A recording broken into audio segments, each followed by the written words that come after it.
Hi, welcome to Nottingham International Film Festival. I'm delighted to be joined by Taylor Caddick and Jasmine Lord, the director, producers and everything of Heavyhead. Yeah. So tell us a little bit about the film.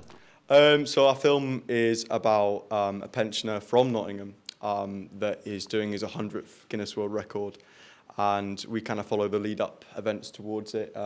I think we kind of went in kind of wanting to explore the history, but then we found out that he's such a character and made it more about who he is and why he's still going. And his relationship with his niece, Tracy, who's a bit like worried about him carrying on, like worried about his health and stuff like that. So.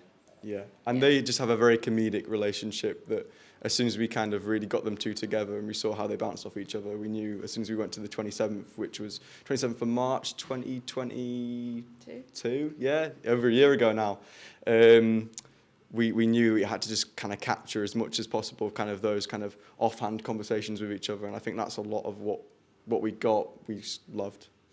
Cool. And how did you find out about this character, and how did you find out about him? How did you then approach him to make the documentary? That was more you. I think I just wanted to do I obviously, not to sound like everybody who's a documentary maker, but like I like Louis Theroux and how he kind of examines kind of people that do kind of bizarre and obscure stuff, and I went online and wanted to find someone that did a Guinness World Record, and there's a lot of people that have done a Guinness World Record, but not many people that have done multiple. And so I reached out to a bunch of them, and John was kind of at the top of that list. And after like multiple phone calls of kind of trying to explain what our film was going to be about and stuff like that, we eventually got through to him, and he was kind of down to kind of be in it. And we spent 2 days in Nottingham. That's where I kind of first went to Nottingham and kind of loved it. But yeah, it was I don't know. I don't think we ever thought we'd ever make the film, because I think we were kind of confident that he'd say no, but then he said yes, and so we were like, brilliant. Yeah. I like to say he is a real character, and that really comes across in the film. And I think for me, when I was watching it, I kind of wanted to know even more. So is there any plan to expand beyond the short form with it? Yeah, I mean, so that's kind of what we're going to pitch today to him. Is that because there's so much about him, and I think going in this time we'd kind of definitely want. He's still going and head bouncing, like he's still doing it, and he hasn't really got any plans to stop. In fact, I get Facebook messages all the time from him saying he's just done this, and I think since he's done the 100th one last year, he's done 4 more. So yeah, I'm not even surprised if he brings something today and tries to do it in the foyer or something. Yeah. But yeah, we've got a lot of footage from it. I think we had so much. Like last year, we had so much, and like we really had to condense it down because it was a student film. It was only supposed to be like 7 minutes long, but when we was looking at it, we were like, we could definitely have more. Like there were so many different stories and different ways to go with it as well. Yeah. So I think we definitely could. There's so many like anecdotes that he gave us that obviously are cut.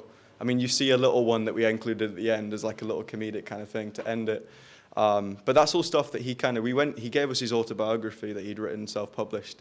And we kind of went through that and just kind of asked him every single story and just kind of had questions from it. And yeah, I don't know, it was just, there's a lot to that guy, and I think we should definitely do something more with him. Yeah, because I mean, how did you go about finding the archive footage? Because there's a lot of crazy, like him on game shows and stuff in Korea and all kinds of stuff. Like, how did that all come about? So, luckily enough, I mean, this is kind of a filmmaker or editor's dream, is that he had a lot of stuff. He had an agent that was just recording it all on a VHS camcorder. And it was all on YouTube, and then we managed to kind of pull it from him. And obviously, it was just as a filmmaker, that's your dream, right? Is you don't have to pay for it. I mean, we got in contact with a bunch of people to kind of obviously license a lot of footage, but a lot of the kind of best footage we had was a BTS of kind of being shot by the agent, of him kind of interacting with the camera and stuff like that. It's on a YouTube channel as well, I think. Yeah, it was all on YouTube, which is kind of, I think that's part of the reason why we were thinking we were never going to get it as a subject, because we kept seeing him and on like This Morning and stuff like that, and we thought there's no chance he's going to want to be in our film. But yeah, no, it was nice. Fun. Fantastic. Are you looking forward to sharing it with an audience? Yeah, nervous. Yeah. But I'm looking forward to it. Are we on first? I'm not sure what the order is exactly. I'm not sure. I think on the website we were, so I'm not. I don't know. Nerve-wracking. Yeah, a bit nervous, but we'll be fine. I'm looking forward to it. Fantastic, and you got a lot of people here supporting you as well? Yeah, family and friends, so very grateful for them, yeah.